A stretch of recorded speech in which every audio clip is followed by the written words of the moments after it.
That's plenty of reason for me to take you to jail.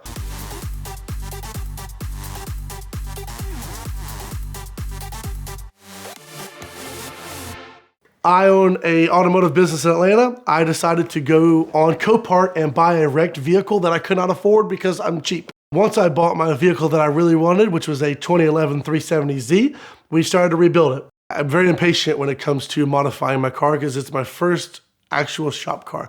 I've had my shop for about 4 years now, and I've become to the point where I'm stable enough to build a car. We bought the car as the shop car. When I purchased the car from Copart, it was front end damage. He spun out and went into a ditch, I believe, and the hood was dented under. The headlights were fine. The hood was bent underneath, no front bumper, core support was cracked. Everything was pushed into the motor.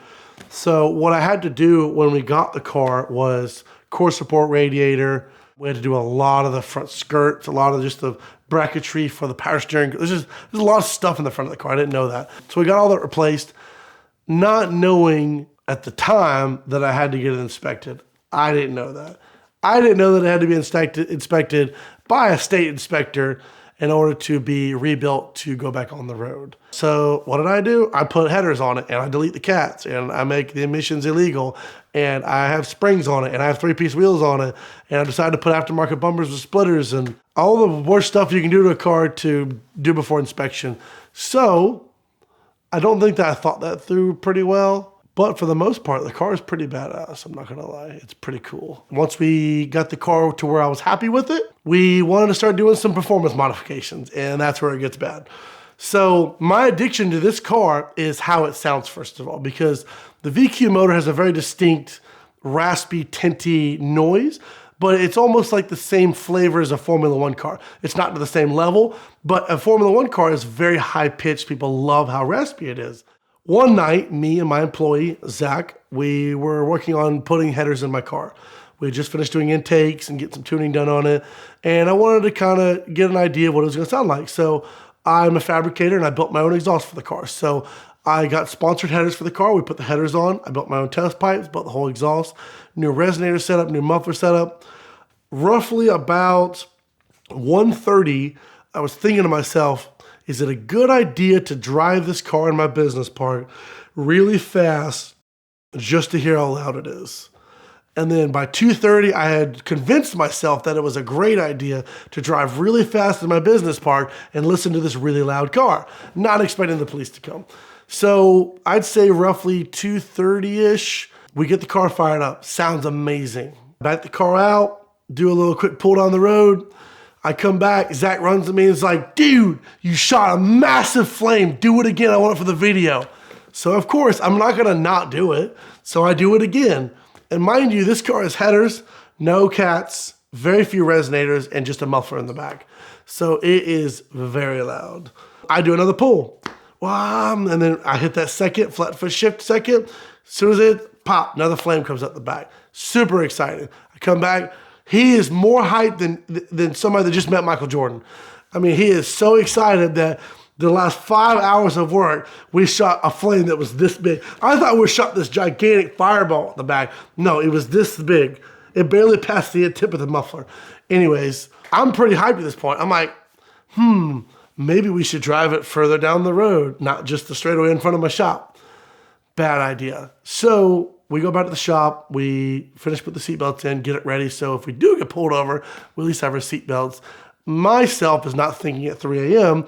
that one of the cops at the gas station next to my shop thinking after those, at that point, 3 loud 120-mile-an-hour pulls in my business park. Little did I know, I had a few friends that were street racing on the highway, which is right next to my shop, for the previous 2 hours since midnight. So a lot of people in the area have been really angry at a lot of people doing a lot of pulls. So the place was pretty fired up. There was a lot of phone calls coming in of somebody doing street racing.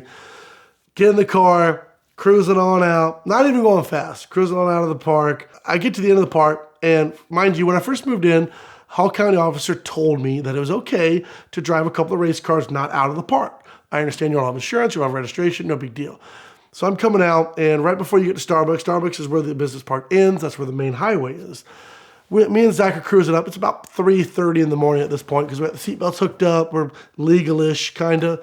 cruising up, not thinking about the repercussions of the street racing that had happened 2 hours before that, and my 3 pulls very loud in my business park with nobody around. It is like a ghost town at night. Pulling up to the main entrance, and I see 2 cars come in really fast.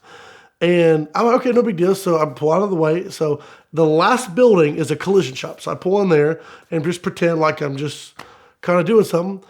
Well, blue lights light up behind me, which I was not excited about. I knew that I had some explaining to do because it's 3:30 in the morning. We were also, mind you, replacing my airbag module. So all of my interior panels were out. So it looked like we had probably tried to steal this car. I go to fill my pocket. No wallet, of course. Police officer comes out. They surround both of us because it's 2 cars. One of the guys goes to the passenger window, talks to Zach, one talks to me. And he said, what's going on, man? Like, what are you doing? I'm like, I'm sorry. I know, because I know he pulled me over. We were loud. He could hear us. I said, hey, just finished rebuilding this car, and I want to just test out some of the performance mods that we've done to it and whatnot. He says, I don't care. Step out of the car. So he was clearly in a really horrible mood at the time. I don't think any cop would be excited to hear any kind of noise, that many complaints at 3 o'clock in the morning. So step out of the car. The other officer leaves Zach in the car, talks to him. Zach's really nervous. I don't know why. I'm like, bro, just chill. It's okay. It's not a big deal. And he's like, yeah, we work down here. Our shop's down here. Here's the business card. So him being smart had his wallet on him, hands the officer a business card showing that our address is on that road, which helped a little bit. But I get out of the car, talking to the police officer, and he's like, there's no tag on the car. I said, yeah, I just got it from the auction and whatnot. So he goes and takes the VIN. I'm like, not thinking anything's going to be a big deal about it. Comes back and says, there's no registration. I mean, it still has a salvage title. We haven't rebuilt the title. And I'm thinking to myself, like, okay, I got the paperwork in the glove box. There's no paperwork in the glove box. I have no license on me. It's not going well. He goes back to the car. He says, all right, let me talk to my deputy or the guy that's with him. And they go back there and kind of have a discussion about what's going on. He gets my name and my social and goes back to the car and runs my license.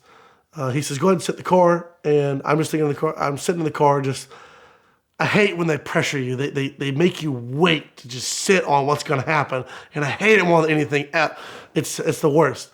So he comes back 10, 15 minutes later after I've been sweating bullets the whole time in the car, and comes back and says, you don't have a license. And I'm like, no, I do. He's like, nope, you're driving on a suspended license. And I'm like, to my knowledge, I thought I had a valid license. So I had a speeding ticket in January of this year where I was doing 125 and a 70 in downtown Atlanta, which, mind you, is a horrible place to street race after leaving Cafe and Octane and going to another meet. Don't do it. Apparently, I didn't pay a certain state fine that was mailed to the wrong address because I had moved since then and my address wasn't current. So they sent something there and just decided to suspend my license. So basically, when they send you a letter and you don't get it or don't pay it, they don't care. They're just going to go and suspend your license and cause horrible amounts of trouble for you. Anyways, back to the story. I didn't pay that, and my license was suspended. Sitting in the car, goes back to the car again, comes back up. He says, so you mean to tell me that you don't have any of your paperwork, you don't have anything, no license, suspended, no license on you, and it's suspended? And I said, yeah. I mean, I'm sorry. I'm like, my shop's right here. If you will just follow us back to the shop, we go. He's like, no. He says, I'm probably going to be taking you to jail. And I'm thinking to myself, after he walked back again, it's like he loves to just leave these one-liners and then walk away to make me sweat even more. So he walks back to the car and then comes back up and he's like, you don't have insurance, you don't have registration, your salvage title, you have a suspended license, and you don't have your license on you. That's plenty of reason for me to take you to jail. I said, I understand that. Please, if you don't mind, let me take the car back there. He's like, you're not driving this car. This car's going to be impounded. I said, listen, I just did a brand new front bumper on it. It's got the splitter. It's very nice. Like, if it'll go on the tow truck, it will destroy this car. Somehow, in all this midst of me going back and forth with this officer, Zach, I don't know what he was doing, giving the guy a back rub, foot rub. He did something. He finessed this guy who apparently was the man. I don't know. He was apparently a higher ranking than the guy I was talking to. He decided that we were okay to go. After all this, let me remind you, no license on me, suspended license, no insurance, salvage title, and no paperwork that I even bought the car from the auction. Nothing. Don't know what Zach did. Thank you, Lord, for whatever he did do.